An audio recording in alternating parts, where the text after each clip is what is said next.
ક્યારેય વિચાર્યું છે કે જો પથ્થરો બોલી શકતા હોત તો? ગુજરાતમાં તો એવું જ લાગે છે, જાણે દરેક પથ્થર પાસે કહેવા માટે એક કહાની છે.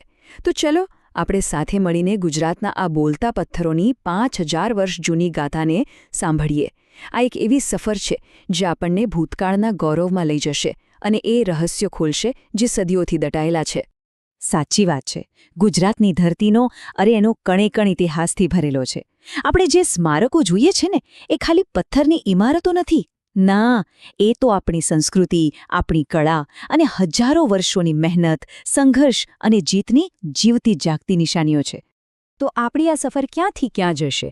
આપણે શરૂઆત કરીશું હડપ્પન સંસ્કૃતિના એ પ્રાચીન રહસ્યમય શહેરોથી. ત્યાંથી આગળ વધીને સોલંકી વંશના સુવર્ણયુગની ભવ્યતાનો અનુભવ કરીશું અને છેલ્લે આધુનિક ભારતના ઘડતરમાં ગુજરાતે જે અગત્યનો ભાગ ભજવ્યો છે એને પણ જોઈશું. તો ચાલો શરૂ કરીએ. તો ચાલો સીધા જ ટાઈમ મશીનમાં બેસી જઈએ અને જઈએ હજારો વર્ષ પાછળ, એક એવા સમયમાં જ્યારે દુનિયાની સૌથી એડવાન્સ્ડ, સૌથી આધુનિક શહેરી સભ્યતાઓમાંથી એક આપણા ગુજરાતની ધરતી પર વિકાસ પામી રહી હતી. એક મિનિટ વિચારો, આજે પણ આટલી ટેકનોલોજી હોવા છતાં પાણીની સમસ્યા કેટલી મોટી છે, ખરો ને? તો પછી કલ્પના કરો, હજારો વર્ષો પહેલાં કચ્છ જેવા સૂકા પ્રદેશમાં લોકોએ આટલું મોટું વિકસિત શહેર કેવી રીતે બનાવ્યું હશે? પાણી ક્યાંથી લાવતા હશે? શું ગજબની વાત છે! અને આ જબરદસ્ત સવાલનો જવાબ છે ધોળાવીરા. અહીંના લોકોએ જે કર્યું ને એ ખરેખર અવિશ્વસનીય છે. એમણે વરસાદના એક ટીપાને સાચવવા માટે કેનાલ, તળાવો અને મોટા રિઝર્વોયરનું એવું જટિલ નેટવર્ક બનાવ્યું કે આજના મોટા એન્જિનિયરો પણ જોઈને દંગ રહી જાય. આ ખાલી વોટર મેનેજમેન્ટ નહોતું, આ તો જીવન જીવવાની એક કળા હતી, એક વિજ્ઞાન હતું. તો એ લોકો ફક્ત માસ્ટર એન્જિનિયર જ નહોતા, એ તો જોરદાર વેપારીઓ પણ હતા. અને એનો સૌથી મોટો પુરાવો છે લોથલ. આ જગ્યા, જેને દુનિયાનું સૌથી જૂનું એટલે કે સૌથી પ્રાચીન ડોકયાર્ડ માનવામાં આવે છે, એ સાબિત કરે છે કે એમના વેપાર ધંધા છેક મેસોપોટેમિયા અને ઇજિપ્ત સુધી ફેલાયેલા હતા. મતલબ કે ગુજરાતનું દરિયા કિનારો તો ત્યારથી જ દુનિયા સાથે જોડાવા માટેનું એક મોટું ગેટવે રહ્યો છે.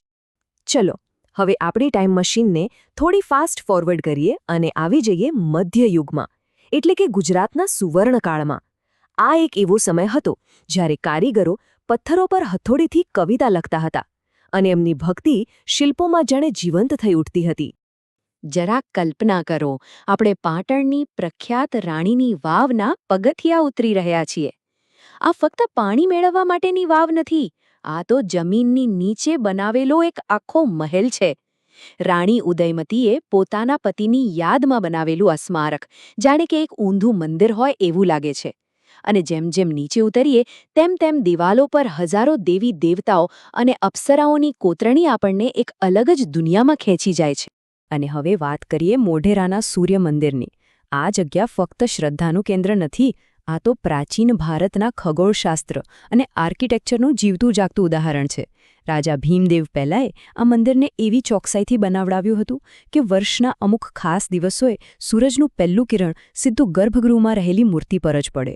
વિચાર તો કરો, એ જમાનામાં કેવું જ્ઞાન અને કેવી કલાકારી ગલી હશે. અને સોલંકી યુગની વાત, સોમનાથ મંદિર વગર તો અધૂરી જ કહેવાય. 12 જ્યોતિર્લિંગમાં પ્રથમ. પણ સોમનાથ એ માત્ર એક મંદિર નથી, એ તો ગુજરાતની શ્રદ્ધા અને હિંમતનું પ્રતીક છે.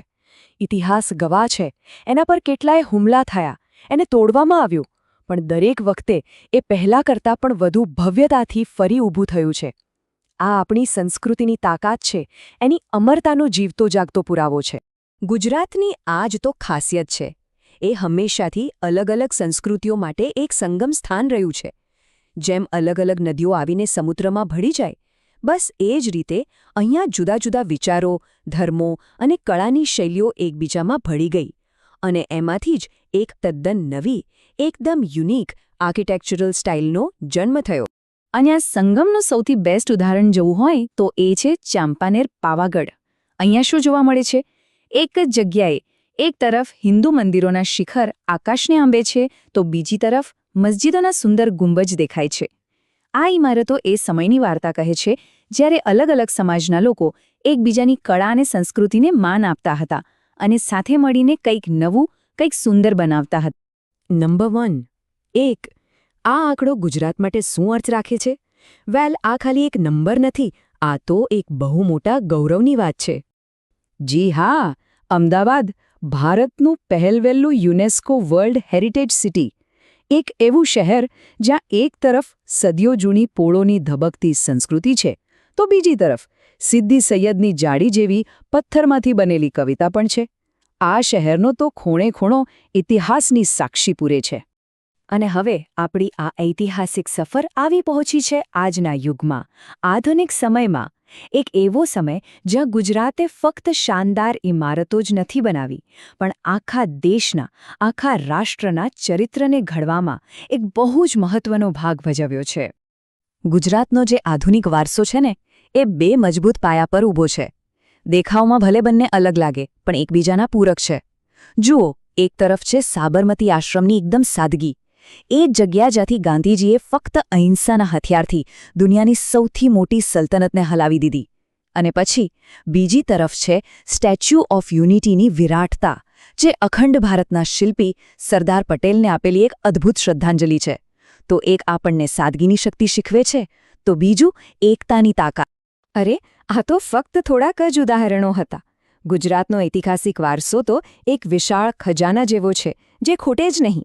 વડોદરાનો શાનદાર લક્ષ્મી વિલાસ પેલેસ હોય કે પછી કુંભારિયાના જૈન મંદિરોમાં આરસ પર કરેલી બારીક, અદ્ભુત કોતરણી હોય, દરેક જગ્યાની પોતાની એક અલગ જ કહાણી છે. બસ એને જાણવાની, એને શોધવાની જરૂર છે.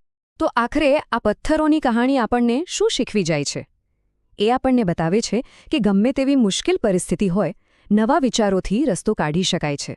એ શીખવે છે કે કેવી રીતે અલગ અલગ સંસ્કૃતિઓ સાથે મળીને એક વધુ સારું ભવિષ્ય બનાવી શકે છે. એટલે ગુજરાતનો આ વારસો ખાલી ભૂતકાળની વાતો નથી, એ તો આવનારા સમય માટે એક દીવાદાંડી છે, જે આપણને યાદ અપાવે છે કે આપણે કોણ છીએ અને આપણે શું શું કરી શકીએ છીએ. અને આ વાર્તા અહીં પૂરી નથી થતી, બિલકુલ નહીં. આ વાર્તા તો આપણા સૌની અંદર જીવંત છે.